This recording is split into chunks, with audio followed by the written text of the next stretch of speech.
vamos à maratona de questões. Questão de número 46. Em relação à eficácia das normas constitucionais, aos direitos e garantias fundamentais e às disposições gerais constitucionais sobre servidores públicos, julgue o item a seguir.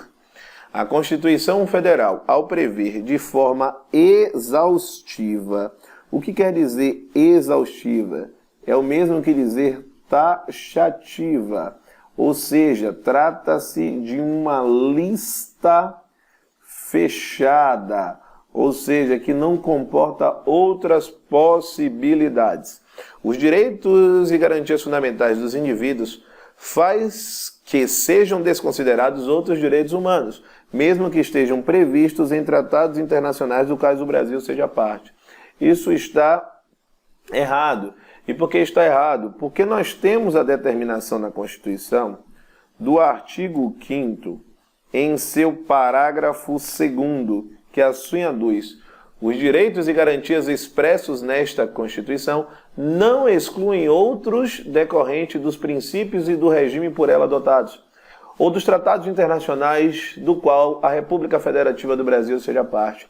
Ou seja, o Brasil reconhece direitos formalmente fundamentais, ou seja, aqueles que estão previstos, que estão escritos no texto constitucional no momento atual, bem como aqueles que são extraídos da linha principiológica e do regime trazido pelo texto constitucional, bem como de tratados internacionais que o Brasil seja signatário, ou seja, que o Brasil seja aderente, ou seja, que o Brasil faça parte. Tá certo? Beleza? Então, questão 46 é uma questão errada.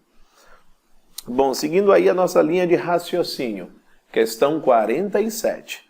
À luz da Constituição Federal de 1988, julgue o item que se segue acerca dos princípios fundamentais e do meio ambiente.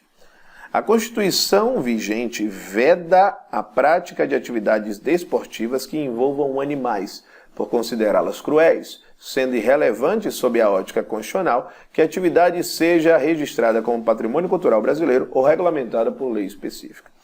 Veja só, essa discussão, ela cresceu bastante no âmbito dos tribunais por conta das questões das vaquejadas, tá certo? Por se entender que era um processo de crueldade aos animais. Com base nisso, foi editada uma emenda constitucional.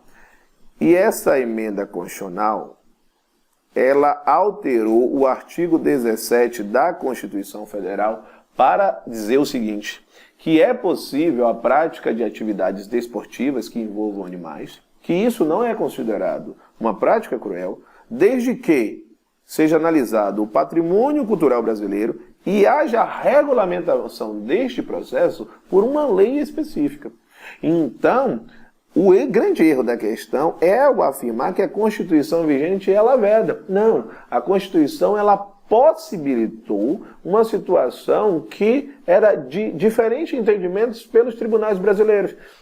Então a linha foi de possibilitar a prática desportiva desde que exista uma regulamentação específica e desde que esteja atrelado ao patrimônio cultural brasileiro, tá certo? E a vaquejada ela está inserida neste processo, o que torna a questão 47 como errada, porque ela está dizendo que a Constituição vigente ela veda, e isso não é verdade, tá certo?